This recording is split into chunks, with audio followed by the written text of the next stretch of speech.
Good morning and a very warm welcome. You are watching JanataTelevision and this is English Bulletin. With me, Yutsa Bhattrai. The top stories first. Prime Minister Oli greets Modi during India's Independence Day. Two Prime Ministers agreed to hold talks on bilateral issues. Death toll from coronavirus climbs to 102 in Nepal. Active cases remain above 8,000. Experts suggest a free visa and PCR test for tourists.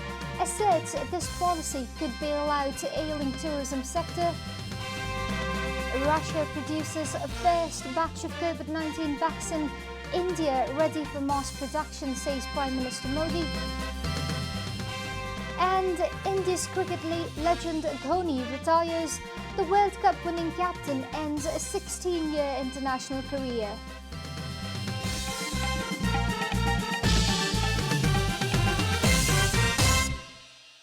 And now, the news in detail. Nepal and India have agreed to sit for bilateral talks to resolve the problems between the friendly neighbours. Prime Minister KP Sharma Oli and his Indian counterpart Narendra Modi decided to hold official talks over contentious issues during an exchange of the greetings between the two Prime Ministers yesterday. Prime Minister Oli had called Prime Minister Modi yesterday to greet him on the occasion of India's 74th Independence Day. During the phone call, the two Prime Ministers agreed for talks at a later date, informed the Ministry of Foreign Affairs of Nepal. Prime Minister Oli expressed progress and prosperity of the people of India during the courtesy call. The two Prime Ministers also talked about joint efforts to tackle the COVID-19 crisis and agreed to work together to resolve common problems. The death toll from coronavirus in Nepal has climbed to 102 following the deaths of 3 more persons. The Ministry of Health and Population yesterday confirmed the deaths of 3 persons in the country. According to Health Ministry spokesperson Dr. Jageshwar Gautam, 1 person each in Kapilvastu, Parsa and Thanusa have become the latest victims of the disease. Dr. Gautam said during a regular press meet yesterday that a 42-year-old man from Kapilvastu, a 60-year-old man from Birganj in Parsa district and another 50-year-old man from Thanusha have died within the last 24 hours. According to Dr. Gautam, the total number of coronavirus cases in Nepal has surged to 28,019. A total of 468 new cases were reported yesterday alone, said Dr. Gautam. Meanwhile, 124 patients were discharged from hospital yesterday after recovery from coronavirus. The total number of persons discharged from hospital stands at 17,201. The number of active cases has increased to 8,193. Similarly, 14,448 persons are currently being kept in quarantine facilities across the country. The Health Ministry also informed that it has stepped up a PCR test. According to Dr. Gautam, they conducted 11,047 tests through PCR methods yesterday. Health authorities have so far tested 505,660 persons through PCR method. Meanwhile, a senior advocate Khimlal Devkota lashed out at outdated national laws regarding the control of infectious disease for the country's poor approach in containing the novel coronavirus outbreak.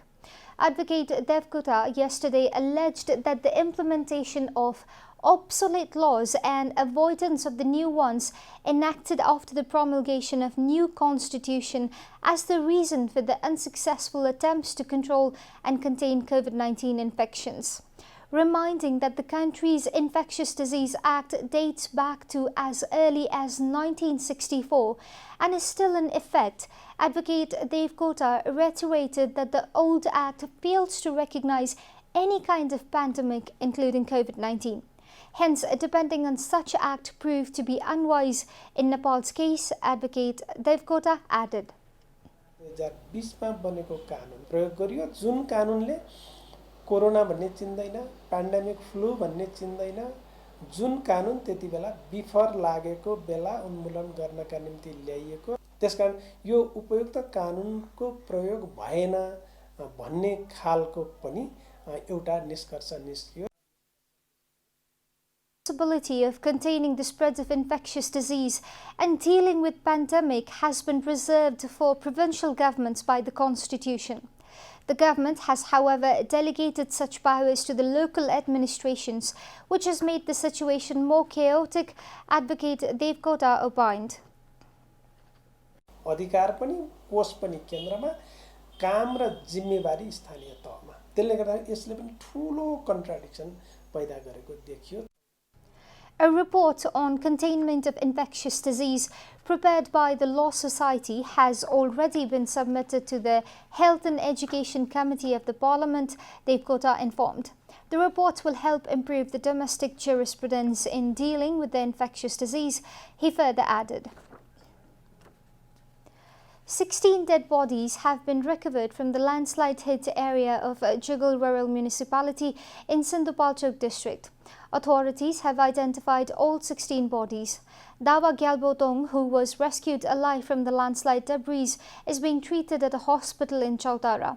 Meanwhile, Vice President Nanda Bahadur Poon has asked the government to pay heed to the plight of the people suffering due to floods and landslide across the country and urged for immediate rehabilitation of the villages at risk.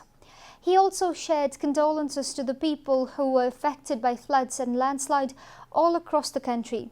The Vice President also gave out the message of quick recovery to all those currently being treated at the hospitals. The Supreme Court has set up a committee and mandated it to suggest measures for the deterrence of possible corruption and irregularities at courts. The committee will be composed of representatives from the Judicial Council, Office of the Attorney General, Supreme Court and Nepal Bar Association.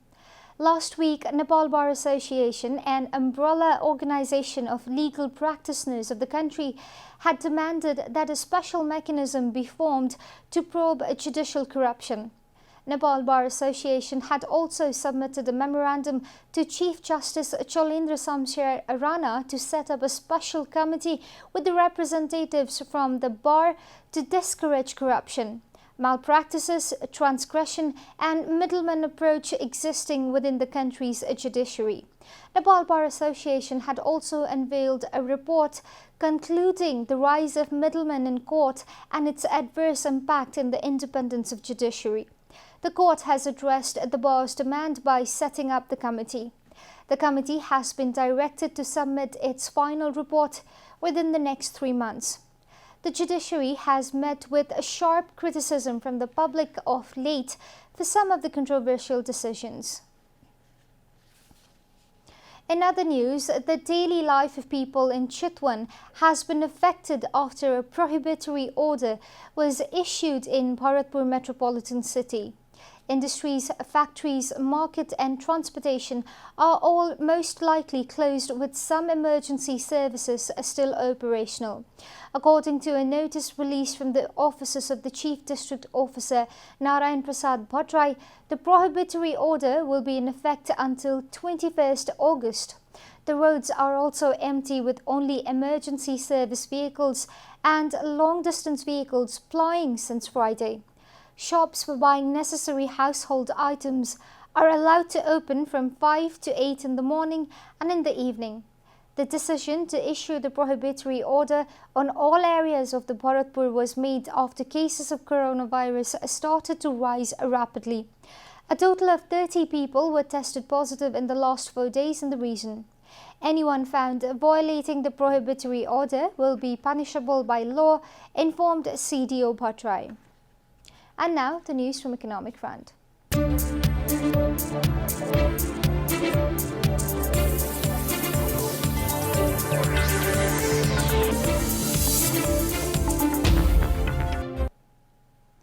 The former Chief Executive Officer of Nepal Tourism Board, Deepak Raj Joshi, has said the execution of a free visa and mandatory PCR test policy can aid the country's falling international tourism industry. Although the entire globe has been tackling the deadly pandemic, a message that Nepal's tourist destinations are safe along with a free visa and mandatory PCR policy can promote Nepal's international tourism, former CEO Joshi added. Joshi has stressed on rekindling the country's internal tourism in the initial phase to assure the international tourist that Nepal is safe for travel. Of late, international visitors have been skeptic about visiting Nepal due to the mandatory 14 days quarantine policy. Therefore, a mandatory PCR test replacing the quarantine provision would reverse the situation, Joshi opined. Instead of collecting the visa fee, the same cost can be used for a compulsory PCR test, he added.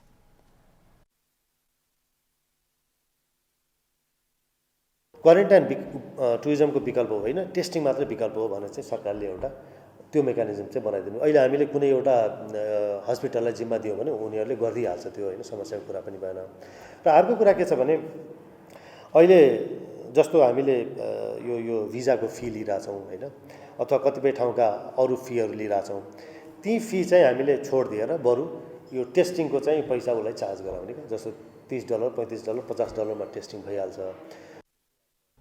Former CEO Joshi also urged the government to immediately utilize the fund of 500 million rupees allocated for the revitalization of tourism sector.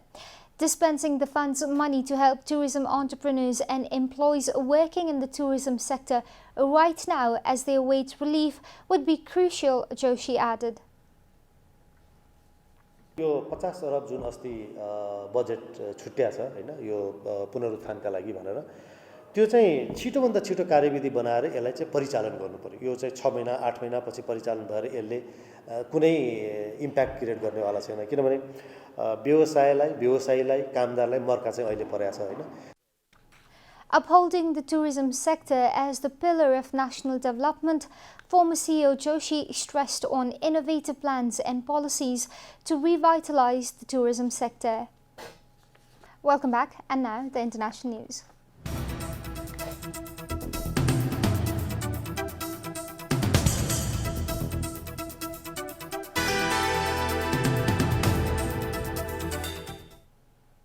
Russia has produced the first batch of its new vaccine for COVID-19, the Interfax news agency quoted the health ministry as saying on Saturday. The news was later published by Reuters hours after the ministry reported the start of manufacturing. Reuters reported that some scientists fear this quick approval by Moscow may be putting national prestige before safety. There has been a global race to develop a vaccine against the disease. Russia has said the vaccine, the first for the coronavirus to go into production, will be rolled out by the end of this month. Its approval comes before trials that would normally involve thousands of participants, commonly known as a Phase 3. Such trials are usually considered essential prerequisites for a vaccine to secure regulatory approval. Meanwhile, India's Prime Minister Narendra Modi said his country is ready for mass production of COVID-19 vaccines when scientists give the go-ahead. Modi said so in his Independence Day speech on Saturday. You are watching Janata Bulletin, and now the latest from the world of sports.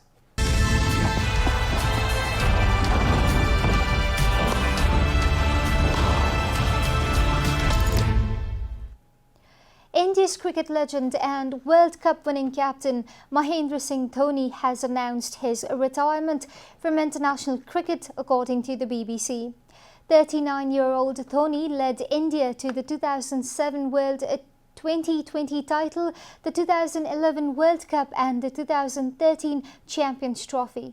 Thanks a lot for your love and support throughout. From 1929, ours consider me as the retired, he wrote on Instagram. Dhoni, who made his India debut in 2004, scored 10,773 one-day international runs, the 11th highest tally in history, in 350 games. He also played 90 Test and 98 T20s. Dhoni did not specify whether he has retired from all cricket, although Indian media have reported he will play in the Indian Premier League later this year. The wicketkeeper scored 4,876 test runs and guided India to the top of the ICC rankings before retiring from the longest form of the game in 2014. Appointed India's captain in 2007, Dhoni stepped down as a limited overs skipper in 2017. His 110 ODI wins in charge is second only to Australia's Ricky Ponting's 165. Manchester City's Champions League ambitions are in ruins once more after Lyon shocked Pep Guardiola's side in the quarter-final in Lisbon. City, who were firm favourites to win the match, lost its under after controversy and uncharacteristic errors in the closing stage. Lyon were in ascendancy after scoring the first goal in the 24th minute through a Maxwell Cornet's smot and went into half-time preserving the one-goal load. Guardiola's men, who controlled possession for most of the match, then came with the equalising goal through their star man Kevin De Bruyne in the 69th minute. However, former Celtic striker Moussa Dembele, on as a substitute, restored Lyon's lead in contentious circumstances 11 minutes from the time as the VAR ignored an obvious foul by Dembele on City's shot stopper Ederson before slotting home the French side's second goal. City was searching for an equaliser, but an atrocious miss from Raheem Sterling from a couple yards on an open gap in goal squandered their opportunity to come back into the game. Lyon added a third through Dembele to put the game to bed in the 87th minute as City were knocked out of the Champions League. After the win, Lyon will now face the informed Bayern Munich in the first semi-final next Wednesday, while the second semi-final will be played between another French side, PSG, and RB Leipzig. This is the first time since 1995 that no English or Spanish team are in the semi-final of the Champions League. We are at the end of Janata Bulletin and the headlines once again. Prime Minister Oli greets Prime Minister Modi during India's Independence Day. Two Prime Ministers agree to hold talks on bilateral issues. Death toll from coronavirus climbs to 102 in Nepal. Active cases remain above 8,000. Experts suggest free visa and PCR test for tourists. Asserts this policy could bail out falling tourism sector. Russia produces first batch of COVID-19 vaccine. India ready for mass production, says Prime Minister Modi. And India's cricket legend Dhoni retires. The World Cup winning captain ends a 16-year international career.